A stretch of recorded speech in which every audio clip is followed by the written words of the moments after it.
Little girl shows her dinner to a millionaire, not knowing this act would change her life forever.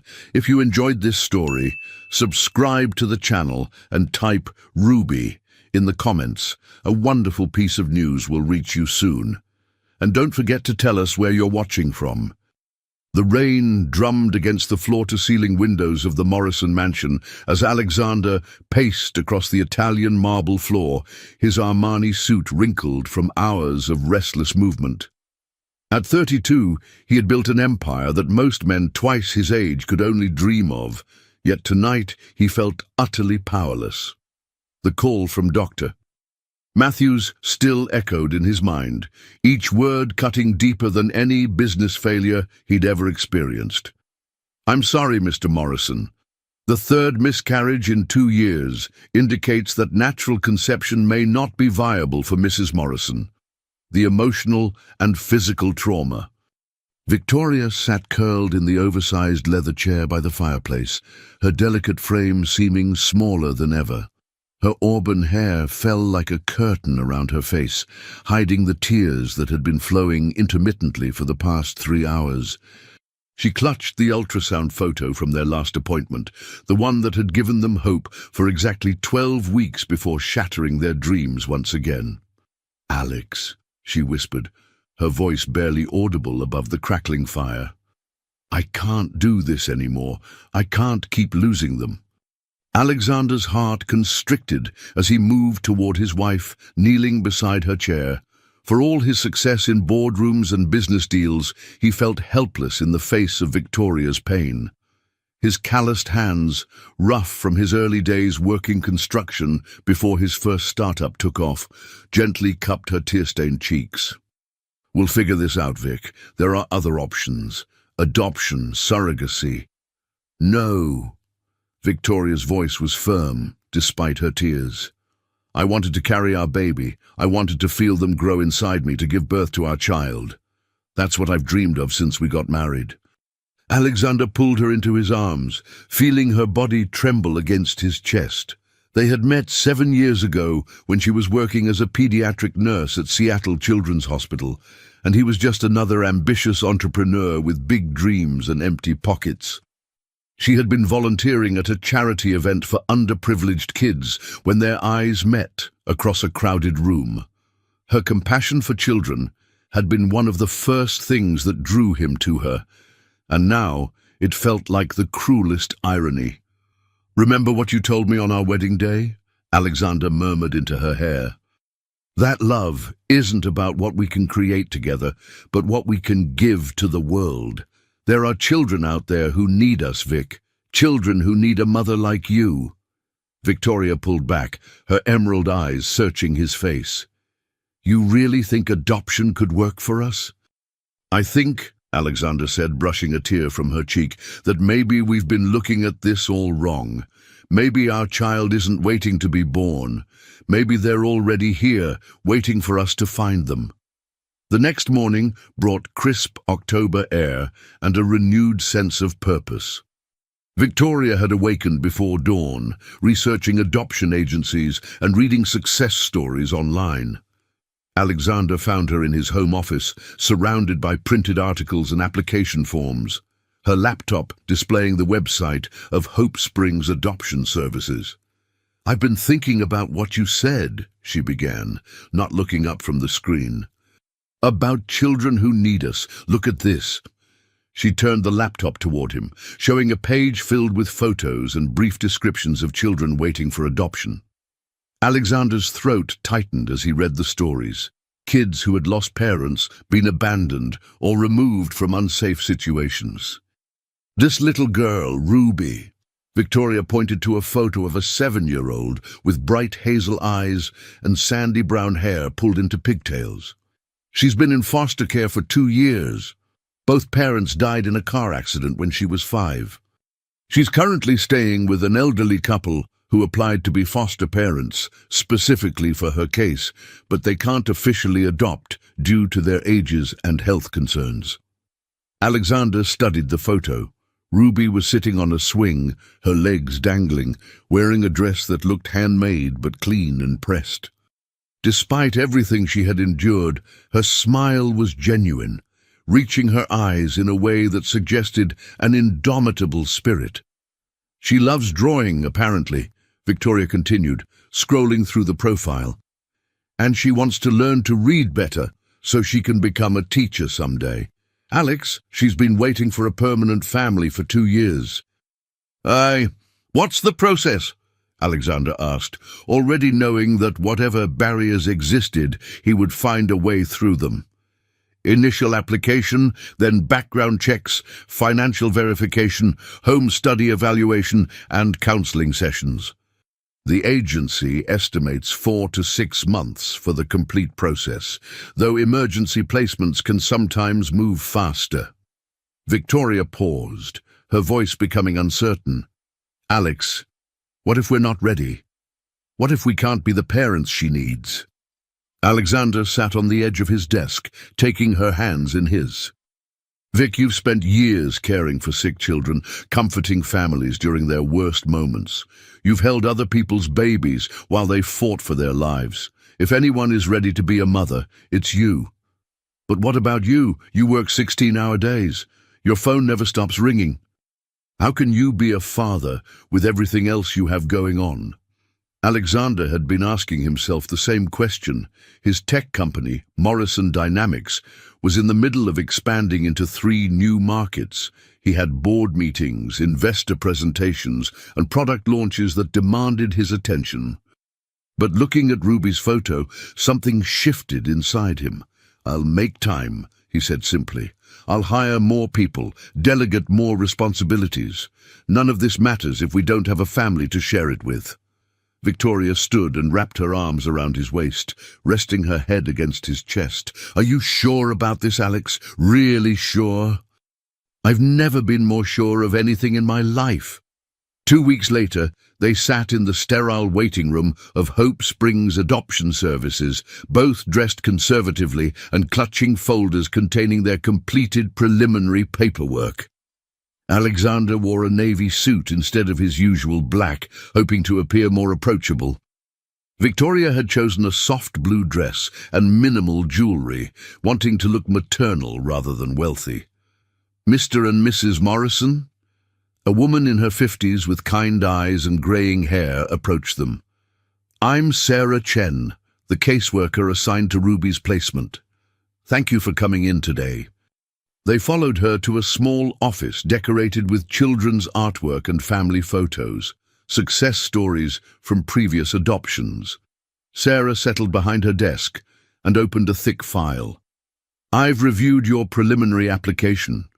Your financial stability is certainly not a concern, and Mrs. Morrison's background in pediatric nursing is impressive. However, I do have some questions about expectations and lifestyle adjustments." For the next hour, they discussed everything from disciplinary philosophies to educational priorities. Sarah asked pointed questions about their travel schedules, social obligations, and plans for balancing work and family life. Alexander found himself promising things he'd never thought possible, delegating major decisions to his VP, limiting business travel, clearing his weekends for family time. The couple currently caring for Ruby, Harold and Martha Williams, they've been foster parents for over 20 years, Sarah explained. Harold is 73, Martha is 71. They specifically requested to foster Ruby after her parents' accident because they knew the family through their church. They've been Ruby's primary caregivers since the accident, but they can't officially adopt due to their ages and Harold's recent heart condition. Any adoptive family would need to understand that Ruby has formed strong attachments to them. We wouldn't want to separate her from people she loves, Victoria said immediately. We'd want them to remain part of her life. Sarah smiled for the first time during the meeting. That's exactly what I was hoping to hear. Would you be interested in meeting Ruby and the Williams family next week? Nothing formal, just a chance to see how everyone gets along. Alexander and Victoria exchanged glances. This was happening faster than they had expected, but the prospect of meeting Ruby sent excitement coursing through both of them. "We'd love that," Alexander said. "What should we expect?" "Just be yourselves. Ruby is a remarkable little girl, but she's been through significant trauma. She might be shy at first, or she might talk your ear off. Harold is a retired mechanic, and Martha worked as a seamstress. They live on Social Security and Harold's small pension. They've provided Ruby with enormous love and stability, but they have very limited resources for extras." As they left the agency, Victoria gripped Alexander's arm tightly. "Alex, what if she doesn't like us? What if we say the wrong thing?" "Then we'll learn from it and try again," Alexander replied, though his own nerves were jangling. He had negotiated million-dollar deals and presented to rooms full of skeptical investors, but the thought of meeting a 7-year-old girl felt infinitely more terrifying and important. That evening, they sat in their home theater, supposedly watching a movie, but both lost in their own thoughts. Victoria had spent the afternoon researching child psychology and age-appropriate conversation topics. Alexander had started mentally rearranging his schedule, something he'd never done for anyone or anything before. "What do you think she's like?" Victoria asked suddenly. "Beyond what's in her file, I mean." Alexander paused the movie and turned to face his wife. "I think she's probably braver than both of us put together. Any child who can smile like that after losing her parents and living in uncertainty for 2 years, that takes courage we can't even imagine." "I keep wondering about practical things," Victoria admitted. "Like, what if she has nightmares? What if she doesn't like the food we eat? What if she misses Harold and Martha so much she regrets coming to live with us?" "We'll figure it out, Vic. Whatever she needs, whatever makes her feel safe and loved, we'll learn." Saturday morning dawned clear and crisp, with autumn leaves creating a golden carpet across the Seattle suburbs. Alexander adjusted his rearview mirror for the 3rd time as they pulled into the driveway of 1247 Maple Street. The house was small, but well-maintained, with a freshly painted white picket fence and flower boxes under the windows that spoke of loving care despite modest means. "Alex, your hands are shaking," Victoria observed, reaching over to squeeze his fingers. "I haven't been this nervous since I pitched my first startup to investors," he admitted, staring at the front door with its cheerful fall wreath. "At least then, I knew what I was talking about." Victoria laughed softly, though her own voice betrayed her anxiety. "We just need to be ourselves.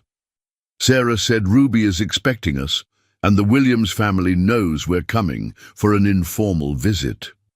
As they approached the front door, Alexander noticed the small details that painted a picture of the family's life. A child's bicycle with training wheels sat beside the porch steps, carefully chained to a post. Wind chimes made from painted stones hung from the eaves, each one bearing what looked like a child's artwork. A small vegetable garden showed signs of recent harvest. Before they could knock, the door opened to reveal a woman in her early 70s with silver hair pulled back in a neat bun and kind blue eyes magnified slightly by wire-rimmed glasses. She wore a floral house dress, covered by a hand-knitted cardigan, and her smile was warm but cautious. "You must be the Morrisons," she said, stepping aside to invite them in. "I'm Martha Williams. Please come in. Harold is in the kitchen making coffee, and Ruby is. Well, she's been pacing around the living room for the past hour, asking every 5 minutes when you'd arrive." The interior of the house was immaculate despite its age. The furniture was older but well cared for, with hand-crocheted doilies on the end tables and family photos covering every available surface. Alexander noticed immediately that while everything was clean and tidy, there were signs of careful budgeting: a television that was at least 15 years old, a couch that had been reupholstered rather than replaced, and windows that could use updating.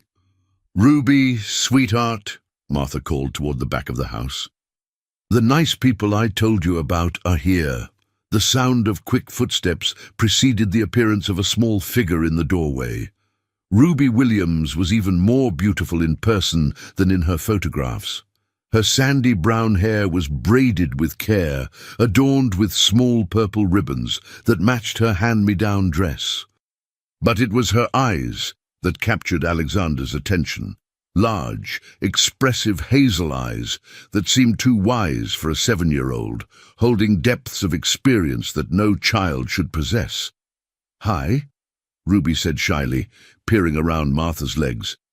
"Are you really rich like Grandma Martha said?" "Ruby!" Martha exclaimed, her cheeks flushing pink. "We don't ask personal questions like that."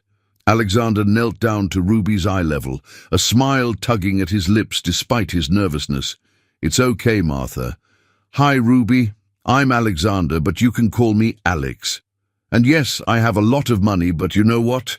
Having money isn't nearly as important as having people you love." Ruby's eyes widened with interest. "Really?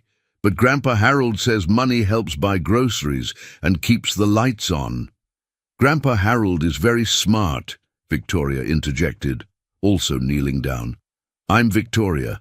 Alex and I heard that you like to draw. Is that true?" Ruby's face lit up with enthusiasm. "I love drawing. Want to see my pictures? I drew one of a castle yesterday and another one of a puppy that looks just like Mrs. Henderson's dog from next door." "We'd love to see them," Alexander said, and he was surprised to realize he genuinely meant it. Ruby's excitement was infectious.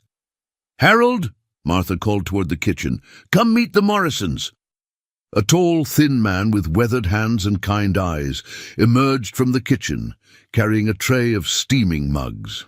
Harold Williams was clearly a man who had worked with his hands his entire life. His fingers bore the permanent stains of a mechanic, and his posture spoke of decades of bending over car engines. But his smile was warm as he approached, though Alexander noticed a slight shuffle in his walk and the way he favored his left side. "Pleasure to meet you, folks," Harold said, setting down the tray carefully. "Ruby's been talking about this visit all week. Haven't you, sweetheart?" Ruby nodded enthusiastically. "Grandpa Harold, can I show them my room and my drawings and the garden where we grew tomatoes?" "Slow down there, little bit," Harold chuckled, though Alexander noticed him reaching for his chest briefly. "Let our guests sit down first. Coffee, folks? Martha makes the best you'll ever taste." As they settled into the living room, Alexander found himself studying the family dynamic. Ruby clearly adored Harold and Martha, climbing onto Harold's lap with the easy familiarity of a beloved grandchild, though Alexander noticed Harold wince slightly as she settled against him. Martha fussed over everyone, refilling cups and offering homemade cookies that were obviously a special treat. "Ruby," Victoria said gently, "Sarah told us you want to be a teacher when you grow up. That's wonderful. What would you like to teach?" Ruby's face became serious with consideration. "I want to teach little kids how to read because reading is important, and maybe art because I like drawing. Did you know that if you use your imagination, you can draw anything you want, even things that don't exist yet?" "That's very true," Alexander said, finding himself genuinely charmed by her earnestness. "What kinds of things do you like to draw that don't exist yet?" "Mostly families," Ruby said matter-of-factly. "I draw families doing things together, like going to parks and eating ice cream and reading stories before bedtime. Sometimes I draw myself with a mommy and daddy, but I always make sure to include Grandma and Grandpa too, because they take care of me and love me." The room fell silent except for the ticking of an old grandfather clock in the corner. Alexander felt his throat tighten at the simple honesty of Ruby's words. Beside him, Victoria reached for his hand, her own eyes bright with unshed tears. "Ruby," Victoria said softly, "if you could do anything in the whole world with a family, what would it be?" Ruby considered this question with the gravity of a philosopher. "I think I would like to have dinner together every night, and maybe go to a real restaurant sometimes where they bring the food to your table on real plates and you get to choose from a menu. Grandma Martha cooks really good food," she added quickly, glancing at Martha.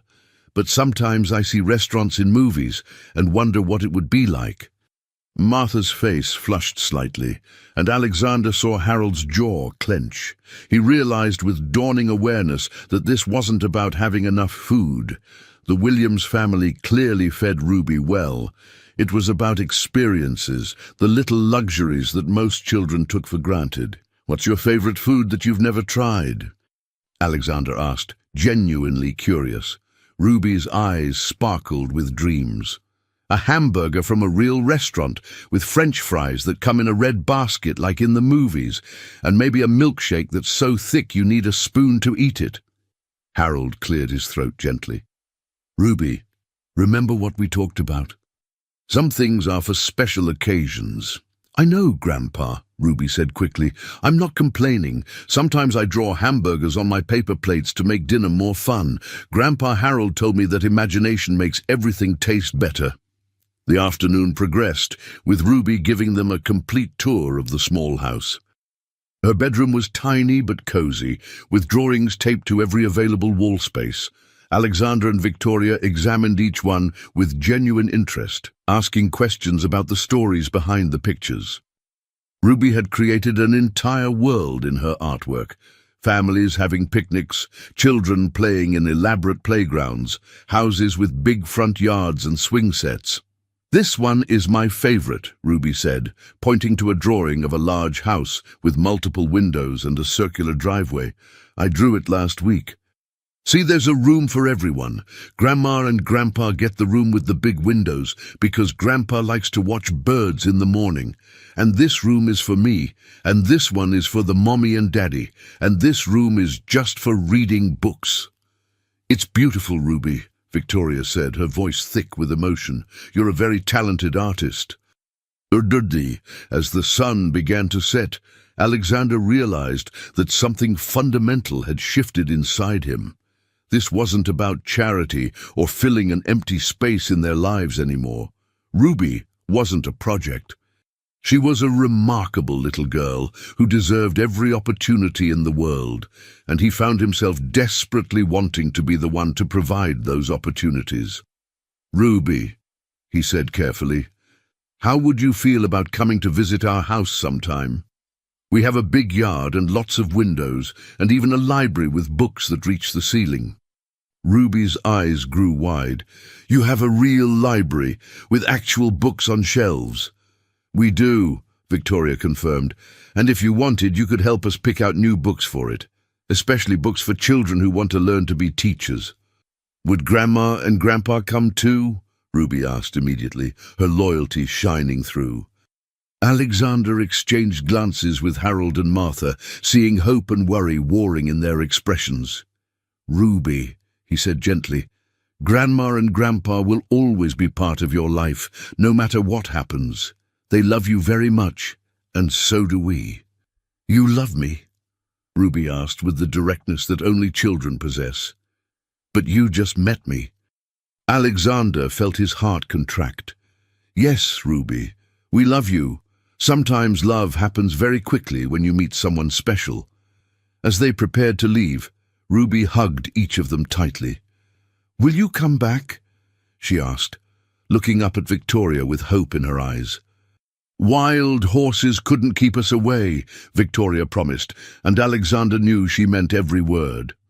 Driving home through the darkening streets, neither of them spoke for several minutes. Finally, Victoria broke the silence.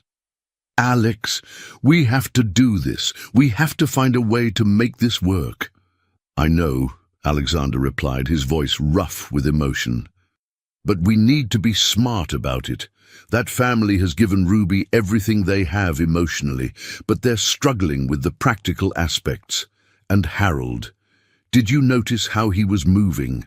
That wasn't just age." "His heart condition," Victoria said quietly. "Sarah mentioned it. They love Ruby, but they're worried about their ability to care for her long term." Alexander felt the pieces of a plan forming in his mind. What if we could find a way to help everyone? Ruby gets the opportunities she deserves. Harold and Martha get security, and we get the family we've been dreaming of. The following Tuesday morning found Alexander in his downtown office, but his mind was miles away from the quarterly reports spread across his mahogany desk. Instead, he was thinking about a small house on Maple Street and a little girl who drew families she'd never had while making hamburgers appear on paper plates through sheer imagination.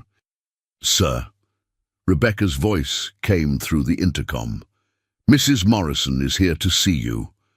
Alexander looked up to see Victoria entering his office, carrying 2 coffee cups and wearing the determined expression he'd learned to recognize over their 7 years of marriage. She had been making lists and researching since their visit to Ruby, and he knew she had developed a plan. "I've been thinking," Victoria announced, setting his coffee down and taking the chair across from his desk, "about Ruby, about Harold and Martha, about how we make this work for everyone." "Great minds," Alexander replied, leaning back in his chair, "because I've been thinking about the same thing, and I have an idea that might sound ambitious at first." Victoria raised an eyebrow. "More ambitious than a millionaire couple trying to navigate their first adoption?" "Potentially." Alexander stood and moved to the floor-to-ceiling windows overlooking Elliott Bay. What if we didn't make them choose? What if we found a way for Ruby to have the security of a permanent family while maintaining her relationship with Harold and Martha? "I'm listening." Alexander turned back to face his wife. "We have 47 acres, Vic. What if we built Harold and Martha a house on our property? Not too close to feel intrusive, but close enough that Ruby could visit whenever she wanted. They could maintain their independence and dignity. Ruby gets to keep her grandparents close, and we all become one extended family." Victoria's eyes widened as she processed the implications. "Alex, that could actually work. But would they agree to it? Harold seems very proud, and they might see it as charity." "That's why we need to present it carefully," Alexander admitted. "Maybe we frame it as Harold helping with property maintenance. He knows more about fixing things than I ever will. Martha could help with household management if she wanted. The key is making it feel like a partnership, not a handout." Victoria was quiet for several minutes, her analytical mind working through the details. The adoption agency would probably see it positively. "It shows we're committed to preserving Ruby's existing relationships and providing stability for everyone involved." "There's something else," Alexander said, returning to his desk. "I've been thinking about what Ruby said yesterday, about wondering what restaurant food tastes like. What if our next visit included taking her out for that hamburger she's been dreaming about?" Victoria's face softened. "That's perfect. Something simple but special, just to show her that dreams can become reality." "All of us," Alexander corrected. "Harold and Martha should come too. This has to include them from the beginning, or Ruby won't feel comfortable." That afternoon, they found themselves back at the Williams house, this time with a carefully prepared proposal and nervous energy that had both of them fidgeting in the car before walking to the front door. Ruby answered their knock with paint-stained fingers and a beaming smile. "Alex, Victoria, look what I made." She held up a drawing that made both adults' breath catch. It was a picture of a house that bore a striking resemblance to the Morrison mansion, complete with carefully detailed windows and what appeared to be a smaller house beside it, connected by a winding path. "Ruby, that's incredible," Victoria said, kneeling to examine the artwork more closely. "Tell me about this smaller house here." "That's for Grandma and Grandpa," Ruby explained matter-of-factly, "because if I lived in the big house, they would miss me, and I would miss them. So they need a house close by where I can visit every day and maybe sleep over sometimes when I want to." Alexander and Victoria exchanged amazed glances over Ruby's head. "Ruby," Alexander said carefully, "that's a very smart idea. Did someone suggest that to you?" "Nope," Ruby said proudly. "I thought of it myself. It makes sense, doesn't it? Families should stay together, but sometimes people need their own spaces too." Martha appeared in the doorway, wiping flour-dusted hands on her apron. "Ruby, sweetheart, let our guests come inside, and go wash those paint hands before you get color on everything." As Ruby skipped away to the bathroom, Martha led them into the living room, where Harold was reading a newspaper in his favorite armchair, a small pile of medication bottles on the side table that hadn't been there during their first visit. "Harold, Martha," Alexander began, settling on the edge of the couch with Victoria beside him. "We wanted to talk to you about Ruby, and about some ideas we've been having." Harold folded his newspaper and looked at them with cautious attention, though Alexander noticed the slight tremor in his hands. "We figured this was coming. Social worker called this morning, said you folks had requested to move forward with the adoption process." We have," Victoria confirmed, "but we want to make sure everyone is comfortable with how this progresses. Ruby loves you both deeply, and we would never want to disrupt that relationship." Martha's eyes filled with tears. "We love that little girl, like our own granddaughter, but we know we can't give her everything she needs. Harold's health isn't what it used to be, and we're not getting any younger. We can't provide the opportunities you could." "What if you didn't have to choose?" Alexander asked gently. "What if there was a way for Ruby to have both families?" Harold raised an eyebrow, though Alexander saw the hope that flickered in his eyes. "What are you suggesting?" Alexander took a deep breath. "We'd like to offer you both positions, helping us manage our property. Harold, I know you're retired, but we have 47 acres that need someone with experience to oversee maintenance projects. Martha, Victoria has been wanting help with household management. Someone with your skills would be invaluable." The room was quiet, except for the sound of Ruby humming in the bathroom. "And," Victoria continued, "the position would come with a house. A beautiful house on our property, large enough for both of you, and with a special room for Ruby whenever she wants to visit or sleep over. She could live with us, but spend as much time with you as she wanted." Harold's weathered hands gripped the arms of his chair. "You're offering us jobs and a house? Why?" "Because," Alexander said honestly, "Ruby has already drawn the solution. She needs all of us. And frankly, we need you too. We don't know the first thing about raising a 7-year-old girl. Ruby trusts you, loves you, feels safe with you. We want to learn from you." Martha was crying openly now. "I don't understand. Why would you do this for us?" Victoria reached over and took Martha's hand. "Because family isn't just about blood. It's about love and commitment and showing up for each other. Ruby considers you her grandparents, which means you're about to become our family too." Ruby bounded back into the room, her hands clean and her energy irrepressible. "Did you tell them about the house idea? Did you show them my drawing?" Harold looked down at Ruby with infinite tenderness, though Alexander noticed the way he shifted to relieve pressure on his chest. "Actually, sweetheart, they came up with the same idea you did." Ruby's eyes widened. "Really? Does that mean we can all live together? And I can have dinner with everyone every night?" "Well," Alexander said, glancing at Harold and Martha, "what do you think, Ruby? Would you like to come live with Victoria and me and have Grandma and Grandpa nearby?" Ruby launched herself at Alexander, wrapping her small arms around his neck with surprising strength. "Yes, yes, yes. And can we go get hamburgers to celebrate?" "Actually," Victoria said with a smile, "we were hoping you might want to come with us for dinner tonight, all of you, to get those hamburgers and French fries you've been dreaming about." Ruby's squeal of delight could probably be heard 3 houses away. An hour later, they were seated in a booth at Ruby's choice of restaurant, a family-friendly diner with red vinyl seats and actual red baskets for the French fries. Ruby sat between Alexander and Victoria, her eyes wide as she studied the menu with the intensity of a scholar researching ancient texts. "Grandpa Harold," she whispered loudly, "they have milkshakes here that are thick and creamy. What does creamy mean?" Harold chuckled. though Alexander noticed his breathing was slightly labored. "It means they're rich and smooth, like Martha's pudding, but cold." "Can I really order anything I want?" Ruby asked Victoria, her voice filled with wonder. "Anything your heart desires," Victoria confirmed. "This is your celebration dinner." When the waitress arrived, Ruby carefully ordered a cheeseburger with French fries and a chocolate milkshake.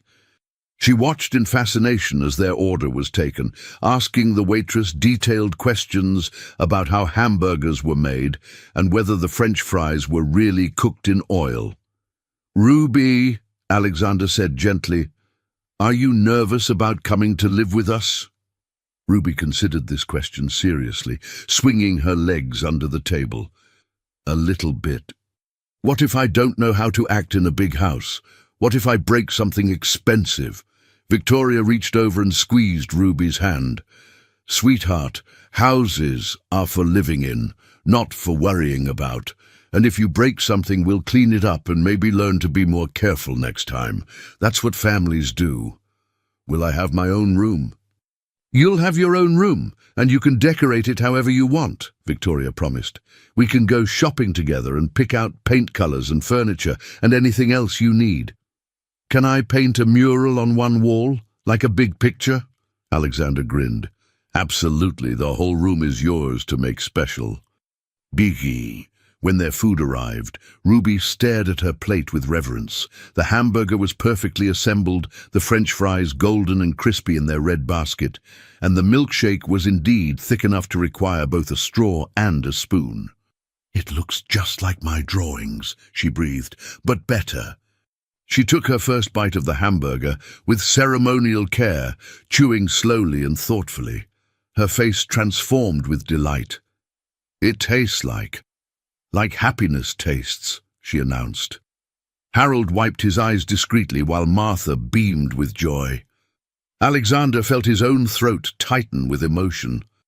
It was just a hamburger, but for Ruby it represented so much more. New experiences, expanded horizons, dreams coming true.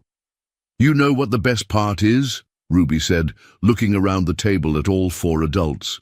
"We're all here together, like a real family having dinner."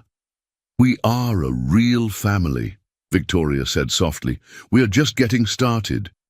As Ruby carefully saved her last few French fries to remember later, Alexander made a mental note to himself. There would be many more dinners like this, many more simple pleasures to discover together. But he would never forget this first one, when a 7-year-old girl taught him that the most valuable things in life couldn't be bought. They could only be shared. The drive home was quiet, with Ruby falling asleep against Victoria's shoulder, exhausted from excitement and the weight of life-changing decisions. Harold and Martha followed in their own car, and Alexander could see them talking earnestly in his rearview mirror. "She's perfect," Victoria whispered, stroking Ruby's hair. "Alex, we're really doing this. We're going to be parents." "We're going to be good parents," Alexander replied, his voice full of conviction. "With Harold and Martha's help and Ruby's patience while we learn, we're going to give her everything she deserves." As they pulled into the Williams driveway, Ruby stirred sleepily. "Alex? Victoria? Will you come back tomorrow?" "Every day," Alexander promised, "until you come home with us for good." "When will that be?" Victoria looked at Alexander, who nodded. "The paperwork will take a few months, sweetheart, but we'll visit all the time while we wait." "Okay," Ruby said with a yawn. "I'm going to draw a picture of tonight, so I don't forget how the hamburger tasted." That night, as Alexander and Victoria lay in their bed discussing timelines and logistics, they were interrupted by Alexander's phone buzzing with a text message. It was a photo from Martha. Ruby, fast asleep in her small bed, clutching a drawing of their family at the restaurant, her face peaceful and happy. "She drew us," Victoria whispered, studying the image. "She drew our family." Alexander pulled his wife closer, both of them staring at the photo of the little girl who had already changed their lives completely. Tomorrow would bring social workers and background checks and 1,000 details to arrange. But tonight, they simply held each other and marveled at how a simple dinner of hamburgers and French fries had marred 3 months after their first dinner at the diner. Alexander stood in his backyard supervising the construction crew that was putting the finishing touches on Harold and Martha's new home. The foundation had been poured in early November, and now, in late January, the house was nearly complete. Victoria had insisted on designing it herself, incorporating every detail Ruby had mentioned in her drawings. Large windows for Harold's bird watching, a cozy kitchen for Martha's cooking, and a special reading nook just for Ruby. Mr. Morrison. The construction foreman approached with a clipboard. Final walkthrough is scheduled for tomorrow. The Williams family should be able to move in by the weekend. Alexander smiled, remembering how long this day had seemed when they first proposed the idea. The adoption process had progressed steadily but thoroughly over the past months. Background checks, home studies, counseling sessions, and countless meetings with Sarah Chen. Ruby had visited their house dozens of times, gradually becoming more comfortable with the idea of it becoming her permanent home. His phone buzzed with a text from Victoria. Just finished Ruby's school enrollment paperwork. She starts Monday after President's Day. Still nervous, but excited. The transition hadn't been without its challenges. Ruby had experienced several anxiety episodes in December, worried about disappointing Alexander and Victoria or somehow not being good enough for their family. There had been tears over small things, spilling juice on the marble countertop, accidentally dropping a book from the library ladder, breaking a pencil during homework time. "What if you decide you don't want me anymore?" she had asked through tears one evening in December after struggling with a math worksheet that seemed too advanced for her current school's preparation. Alexander remembered kneeling beside her chair at the kitchen island, his heart breaking at her vulnerability. "Ruby, look at me. There is nothing, absolutely nothing you could do that would make us stop loving you. Families stick together through easy times and hard times. That's what makes us a family." That afternoon, Alexander found himself at 1247 Maple Street for what would be one of their last regular visits there. Ruby was at her current school, finishing her final week before transferring to Evergreen Academy, the private school where she would start fresh after the holiday weekend. "The house is beautiful, Alex," Martha said, as they sat in the familiar living room. "I walked through it yesterday with the contractor. I can't believe it's really ours." Harold nodded from his chair, looking healthier than he had in months thanks to new medication and regular cardiac monitoring that Alexander's insurance had provided through the employment arrangement. "Never thought I'd have a workshop again, especially one with all the modern tools you've put in there. You've earned it, Harold.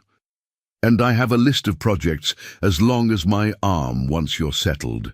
The conversation was interrupted by the sound of a school bus stopping outside. Moments later, Ruby burst through the front door, her backpack sliding off one shoulder and her face showing mixed emotions. "Grandpa Harold, Grandma Martha, Alex." She ran to each of them for hugs, but Alexander noticed the tension in her small frame. Today was weird. "Weird how, sweetheart?" Martha asked, automatically checking Ruby's forehead for fever, a grandmother's instinct. "Everyone kept asking me about my new school and my new family, and saying goodbye like I'm moving to another planet. Katie Morrison asked if I'd forget about her when I have rich friends." Ruby's lower lip trembled slightly. Alexander felt a familiar pang of protectiveness. They had anticipated this, Ruby's classmates struggling to understand her transition, perhaps feeling abandoned or jealous. "What did you tell Katie?" he asked gently. "I told her that real friends don't forget each other just because things change, and that maybe she could come visit sometime, if her mum says it's okay." "That was very wise," Harold said, lifting Ruby onto his lap. "Change is scary for everyone, not just you." Speaking of change, Alexander said carefully. "Would you like to see your new house? It's all finished." Ruby's eyes widened. "Really? Can we go right now?"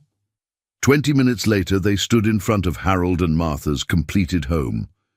Ruby ran from room to room, exclaiming over the morning light windows in the master bedroom, the spacious kitchen with a view of the main house, and especially her own special room with built-in bookshelves and an art station by the window. "This will be your room when you sleep over," Victoria explained, having arrived directly from her own work, "which can be as often as you want." Ruby stood in the center of the room and slowly turned in a circle. "So, I'll live in the big house with you and Alex, but I can come here whenever I miss Grandma and Grandpa?" "Whenever you want," Alexander confirmed. "This is your family too." Ruby nodded, but Alexander noticed she was chewing her lower lip, a habit that had emerged during stressful moments over the past months. "Ruby, what's bothering you?" Victoria asked, sitting on the bed and patting the space beside her. Ruby climbed up and leaned against Victoria's side. "What if I don't fit in at the new school? What if the kids there are really different from me?" "They might be," Victoria said honestly. "Some of them have grown up with different experiences than you, but you know what? You have something special that money can't buy." "What?" "You have kindness, creativity, and the ability to see the best in people. You've already shown us that when you worried about Katie's feelings today." Alexander joined them on the bed. "And if anyone at the new school doesn't appreciate those qualities, then they're missing out on knowing an amazing person." That weekend, they moved Harold and Martha into their new home with a celebration that included all of Ruby's favorite foods and a viewing of the photo album Martha had been creating of Ruby's time with them. "Look," Ruby said, pointing to a picture of herself at age 5, clearly taken shortly after her parents' accident. "I was so little and sad-looking. You were heartbroken," Martha said gently, "but look at this one from last month." The contrast was striking. Ruby at 7, beaming in the Morrison Mansion library, surrounded by books and art supplies, her face radiant with confidence and joy. "I look happy," Ruby observed. "You are happy," Harold said. "And you're going to stay happy because you're surrounded by people who love you." Monday morning arrived with Ruby's first day at Evergreen Academy. Victoria had taken the day off to drive her personally, and they had practiced the route twice over the weekend, so Ruby would feel familiar with the journey. "My stomach feels funny," Ruby announced as they pulled into the circular drive of the impressive school building. "That's normal," Victoria assured her. "Even grown-ups get nervous stomachs when they start something new." The school had prepared carefully for Ruby's arrival. Her teacher, Ms.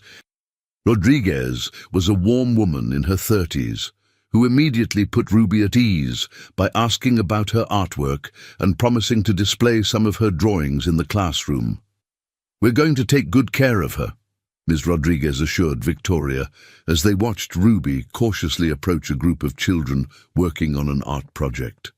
That evening, Ruby burst into the main house full of stories about her new classmates, her teacher's kindness, and the amazing art room with supplies she'd never seen before. "And guess what?" she said, bouncing on her toes with excitement. "There's a girl named Sarah who wants to be a teacher too, and a boy named Marcus who draws comic books.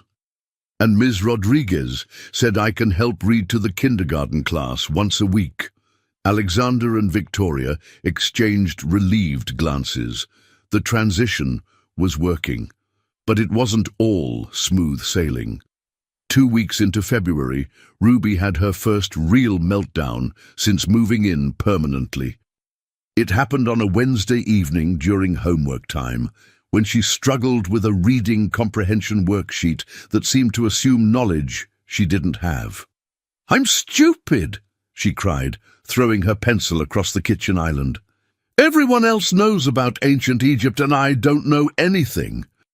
"Ruby Morrison, you're not stupid," Victoria said firmly, moving to sit beside her. "You're 7 years old, and you've had different experiences than some of your classmates. That doesn't make you less smart. It makes you unique. But what if I can never catch up? Alexander joined them at the island. Ruby, do you remember what you told me about teaching? That you wanted to help little kids learn to read?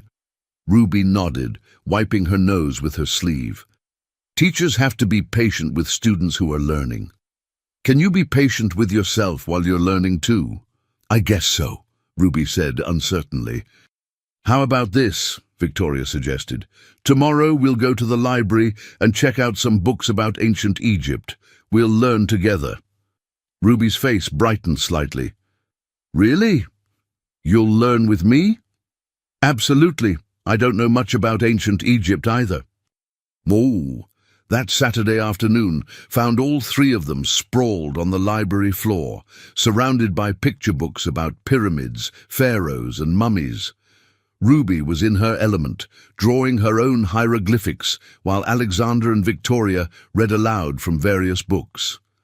I want to show Grandma and Grandpa, Ruby announced, holding up a drawing of what appeared to be a pyramid with a family standing in front of it.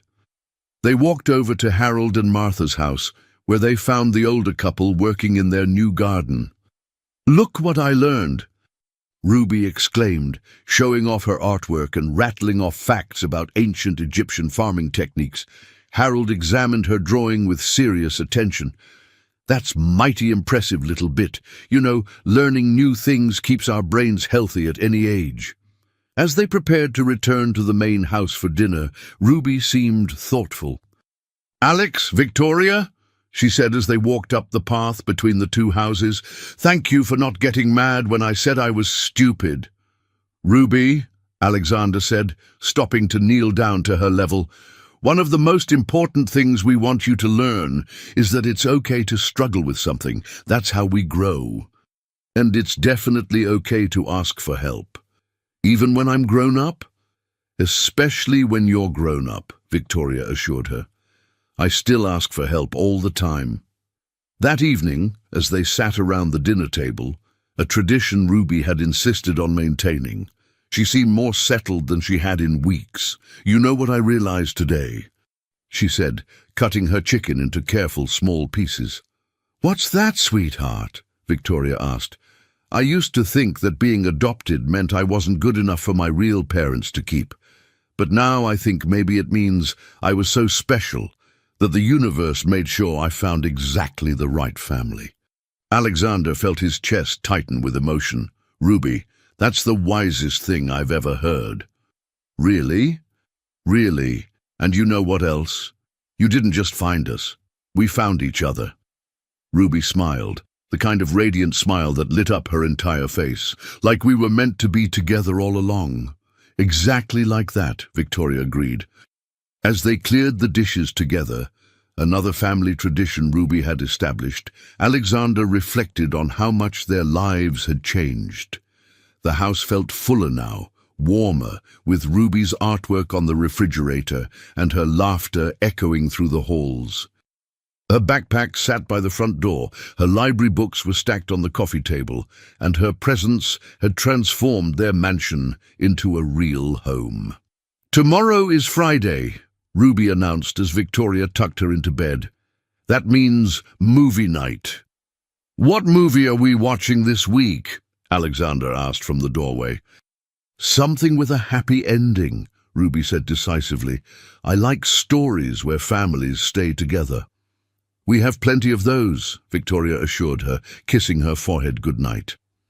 As they turned off the lights and closed Ruby's bedroom door, Alexander and Victoria stood in the hallway for a moment, listening to their daughter settle into sleep. She's really ours now, Victoria whispered. She was always ours, Alexander replied. We just had to find each other. The call that would change everything came on a Tuesday morning in early March. Alexander was reviewing architectural plans for a new Morrison Dynamics office building when Sarah Chen's name appeared on his phone screen. Mr. Morrison, I have wonderful news, Sarah began, her voice bright with excitement. Judge Hawkins has an opening in her calendar next Friday. We can finalize Ruby's adoption then. which means she'll officially be Ruby Morrison by the weekend. Alexander felt his heart skip a beat. After 4 months of paperwork, home visits, and careful evaluations, it was actually happening. Next Friday? Sarah, that's incredible. Does Ruby know? I wanted to check with you first. The timing works well because it's during her spring break from school. She won't have to miss classes for the court hearing. After confirming the appointment, Alexander immediately called Victoria, who was in the middle of a client meeting, but abandoned it immediately upon hearing the news. I'll call the school and let them know she'll be starting the new quarter as Ruby Morrison, Victoria said breathlessly. Alex, this is really happening. We're going to be her parents, legally, officially, forever. That afternoon, they drove together to Evergreen Academy to pick up Ruby early, wanting to share the news in person. They found her in the art room, working on a watercolor painting with intense concentration. Ruby, Ms. Rodriguez called gently. Your parents are here. Ruby looked up, paint-stained fingers pausing mid-brush stroke. Is everything okay? You're not supposed to pick me up until 3:30. Everything is perfect, Victoria assured her, gathering Ruby's art supplies. We have something very special to tell you. They drove to their favorite spot, a small park overlooking Puget Sound, where they had gone many times over the past months to talk about important things. Ruby, Alexander began, sitting on a bench with Ruby between him and Victoria, how would you feel about officially becoming Ruby Morrison this Friday? Ruby's eyes widened, processing the meaning of his words. You mean the adoption? It's really happening. Really and truly, Victoria confirmed. Judge Hawkins wants to see us Friday morning to make it official. Ruby launched herself at both of them, wrapping her arms around their necks in a three-way hug that lasted several minutes. I'm going to be your real daughter, she asked, pulling back to study their faces. You're already our real daughter, Alexander said gently. Friday just makes it official on paper. Can Grandma and Grandpa come to court with us? They wouldn't miss it, Victoria assured her. That evening, they celebrated with Harold and Martha over dinner at the guest house. Ruby could barely contain her excitement, talking a mile a minute about what it would mean to have the same last name as Alexander and Victoria. Will I get a new birth certificate? She asked, having learned about legal documents during one of their preparation sessions with Sarah. You will, Martha confirmed, wiping tears from her eyes, with Alexander and Victoria listed as your parents. But you'll still be my grandparents, right? Even if it's not on paper. Harold's voice was gruff with emotion. Little bit. Nothing could ever change that. Love doesn't need papers to make it real. The week passed in a blur of preparation and barely contained excitement. Ruby changed her mind about her court outfit 3 times before settling on a navy dress with small flowers that Victoria had bought specifically for the occasion. She spent Tuesday evening carefully writing in her journal about what she hoped to say to the judge. Thursday night, as Victoria tucked Ruby into bed, the little girl seemed unusually quiet. Ruby, are you nervous about tomorrow? Victoria asked, sitting on the edge of the bed. Ruby nodded slowly. A little bit. What if I say something wrong? What if the judge changes her mind? Victoria smoothed Ruby's hair away from her face. Sweetheart, Judge Hawkins has already reviewed everything. Tomorrow is just a formality. She wants to meet you and make sure you understand what adoption means, but there's nothing you could say that would change her mind. What does it mean? Ruby asked. I know we've talked about it, but I want to make sure I understand. Victoria took a deep breath. It means that Alexander and I promise to love you, take care of you, and be your parents for the rest of our lives. It means you'll have our last name, and if anything ever happened to us, you'd be taken care of by people we choose. It means you belong with us forever. Ruby considered this seriously. And I promise to love you back and be the best daughter I can be? You already are the best daughter we could ask for, Victoria assured her. But yes, Families take care of each other. Friday morning dawned clear and bright, with spring air that carried the promise of new beginnings. Ruby woke up early, too excited to sleep, and found Alexander already in the kitchen making her favorite pancakes shaped like flowers. "Special breakfast for a special day," he announced as she climbed onto her stool at the kitchen island. Victoria appeared in her best suit, carrying a small wrapped package. "This is for you, Ruby, for today." Ruby carefully unwrapped the gift to reveal a silver locket with a small ruby set in the center. Inside were tiny photos, one of Alexander and Victoria, one of Harold and Martha. "So you can always carry your whole family with you," Victoria explained, fastening the chain around Ruby's neck. The courthouse was bustling with activity when they arrived, but Sarah Chen was waiting for them in the family court lobby with a warm smile and a bouquet of flowers for Ruby. "Are you ready for this, Ruby?" Sarah asked. Ruby nodded solemnly, touching her new locket for reassurance. "I've been ready my whole life." Judge Patricia Hawkins was exactly as Sarah had described, a woman in her 60s with kind eyes and a gentle demeanor that immediately put Ruby at ease. Her chambers were decorated with family photos and children's artwork from previous adoption ceremonies. "Well, Ruby," Judge Hawkins began, after reviewing the paperwork one final time, "I understand you want to join the Morrison family officially." "Yes, ma'am," Ruby replied politely, her voice clear despite her nerves. "They want to be my parents, and I want to be their daughter. And you understand that adoption means they'll be responsible for taking care of you, making sure you go to school, helping you when you're sick, and loving you every day." Ruby's face grew serious with the weight of the question. "Yes, ma'am. But I think it means I have to love them back every day, too, and help take care of them when they need it." Judge Hawkins smiled warmly. "That's exactly right. Mr. and Mrs. Morrison, do you promise to love, protect, and provide for Ruby as your own daughter for the rest of your lives?"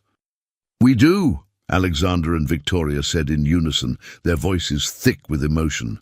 "And Ruby, do you want Alexander and Victoria Morrison to be your parents?" "More than anything in the whole world," Ruby replied, her voice clear and certain.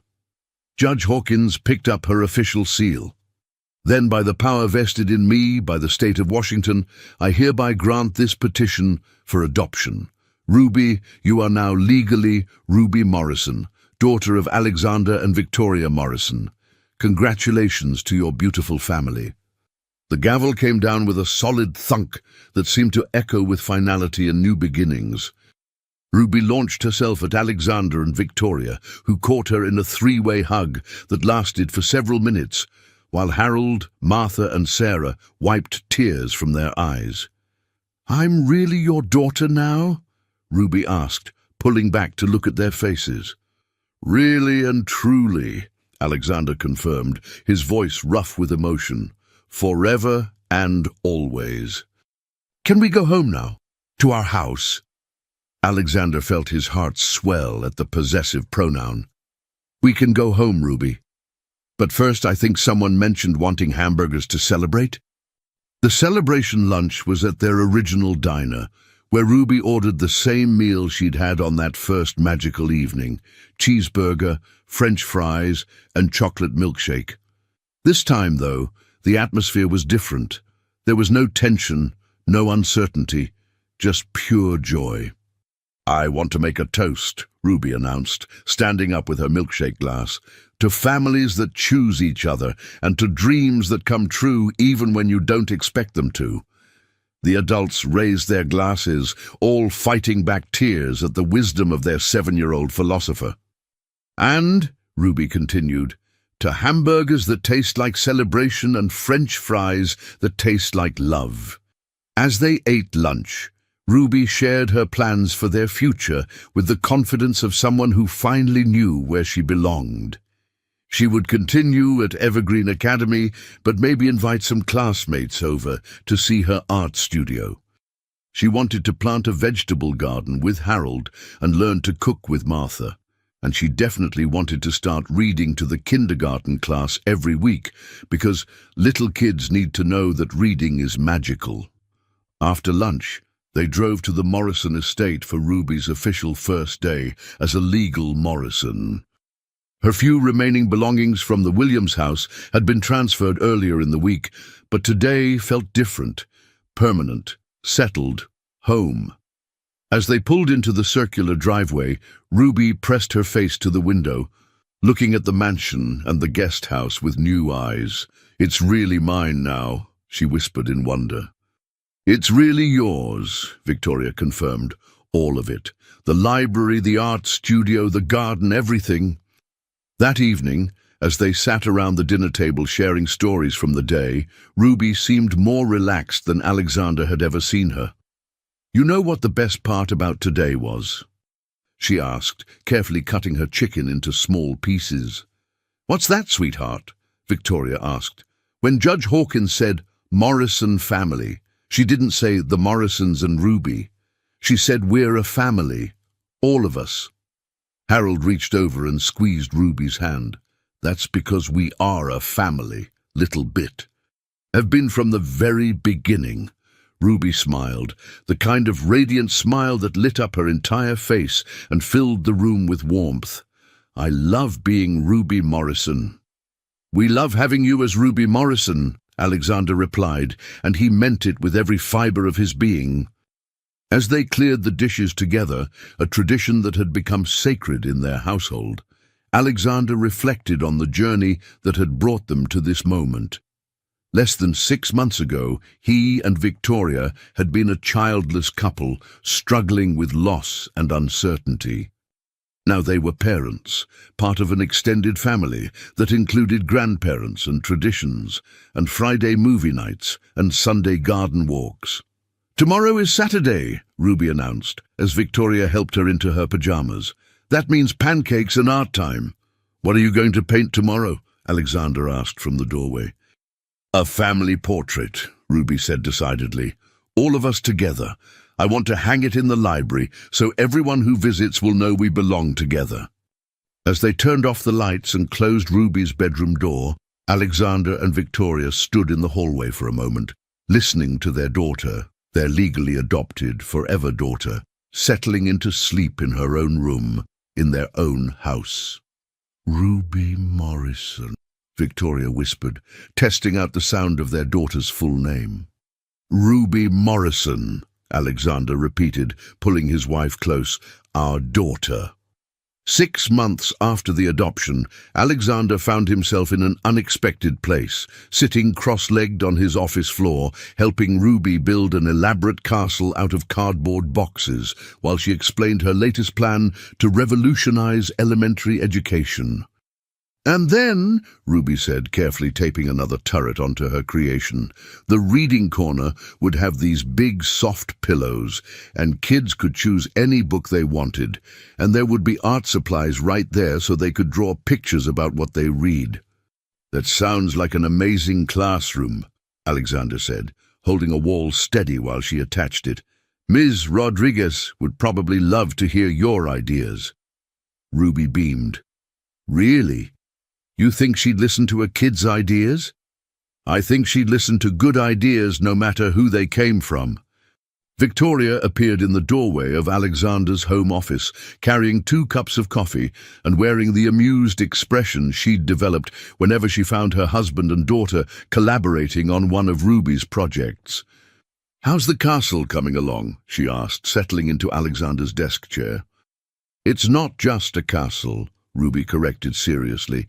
"It's a school castle where kids can learn about medieval times by actually living in one for a day.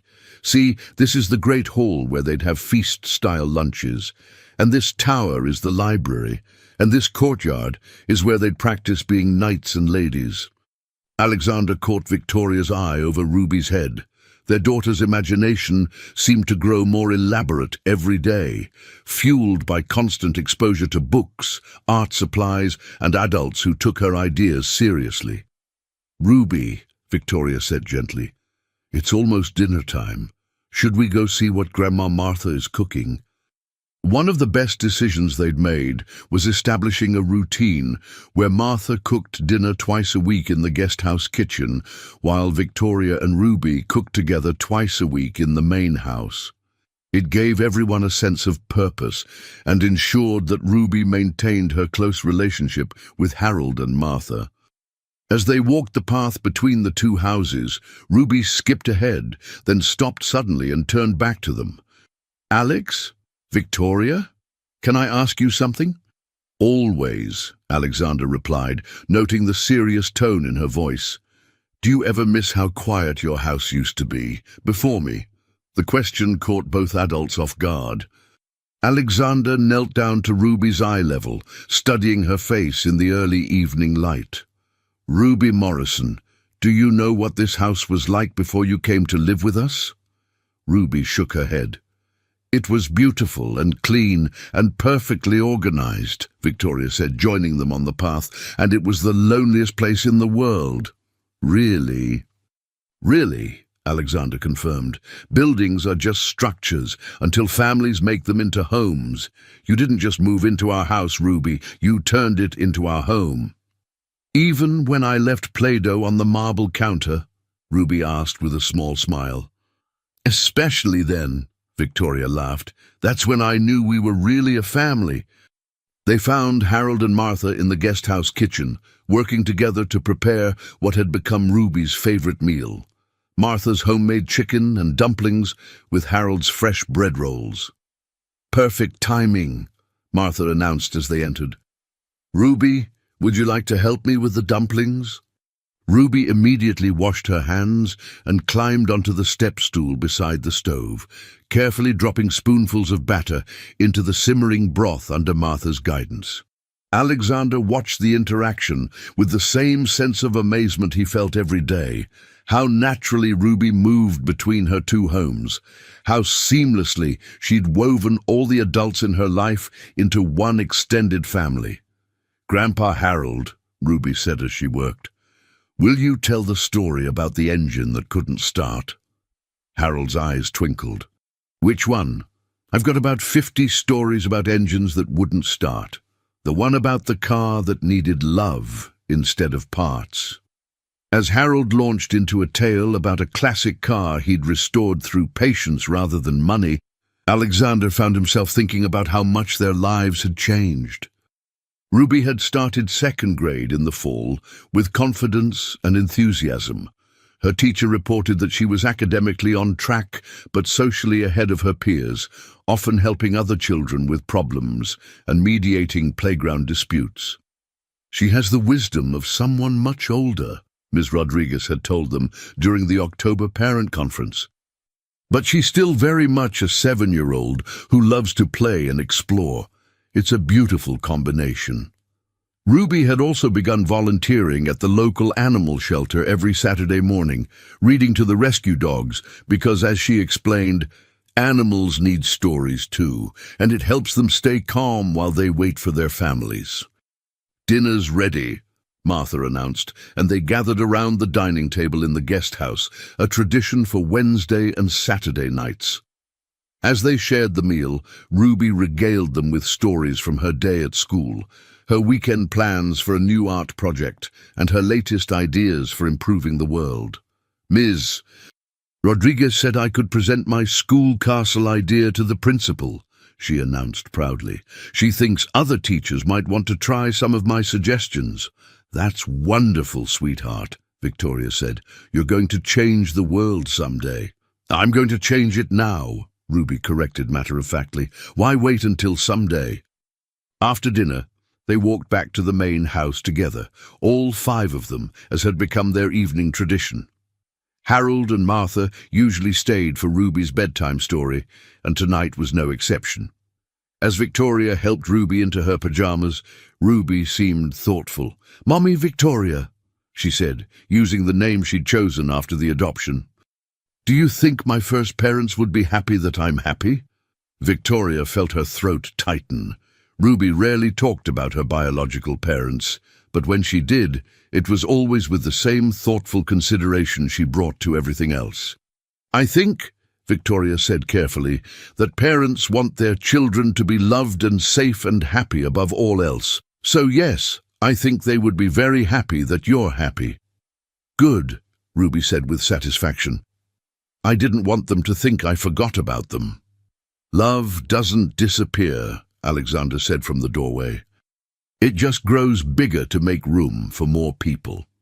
They gathered in Ruby's room for story time, all 5 adults squeezing onto her bed while Ruby chose the evening's book.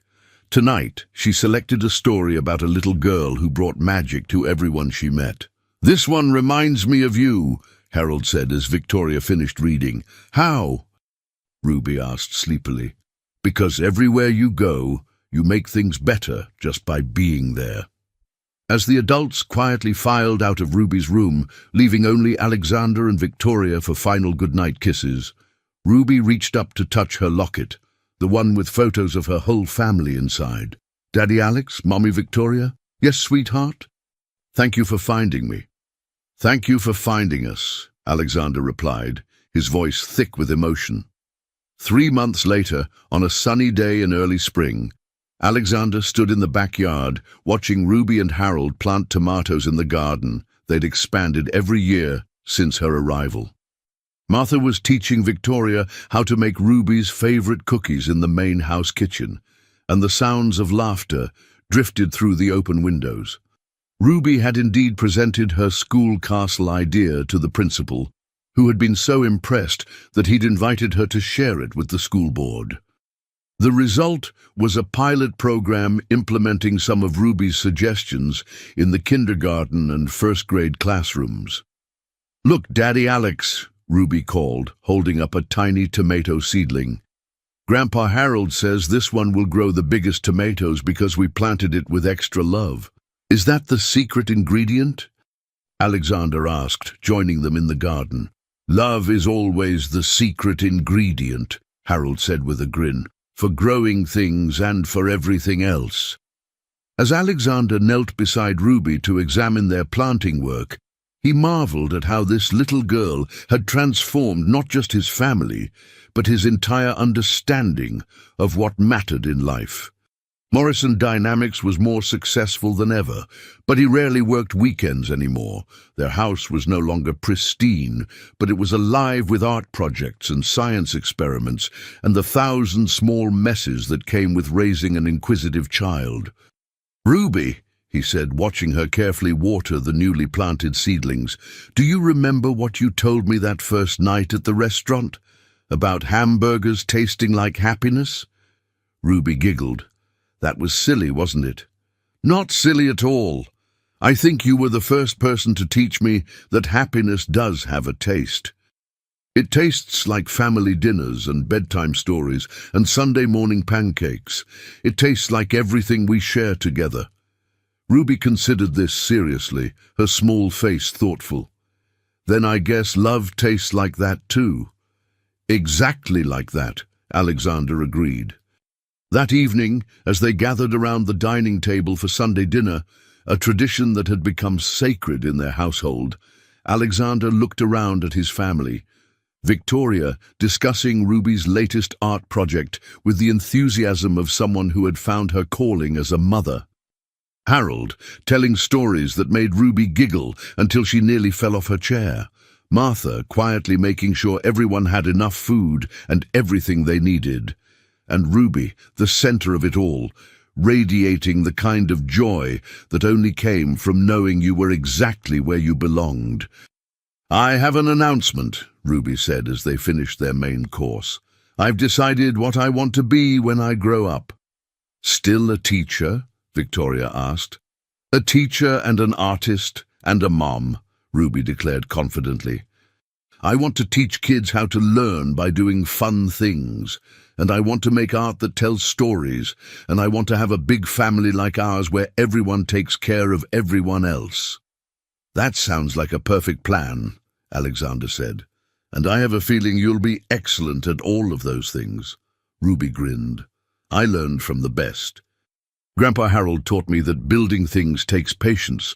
Grandma Martha taught me that cooking is like love you can taste. Mommy Victoria taught me that learning never stops. And Daddy Alex taught me that dreams are just plans that haven't happened yet. As Alexander looked around the table at his family, his wife, his daughter, his chosen parents, he realized that Ruby was right about dreams being plans that hadn't happened yet. He had started this journey thinking he wanted to give a child a better life. Instead, a child had given him a better life, one filled with purpose and joy and the kind of love that multiplied rather than divided when shared. "You know what, Ruby?" Alexander said, raising his water glass. "I think we should make a toast." "To what?" Ruby asked, raising her own glass with the solemnity she brought to all family rituals.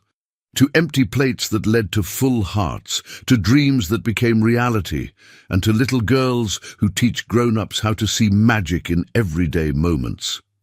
Ruby giggled. "That's a long toast, Daddy Alex."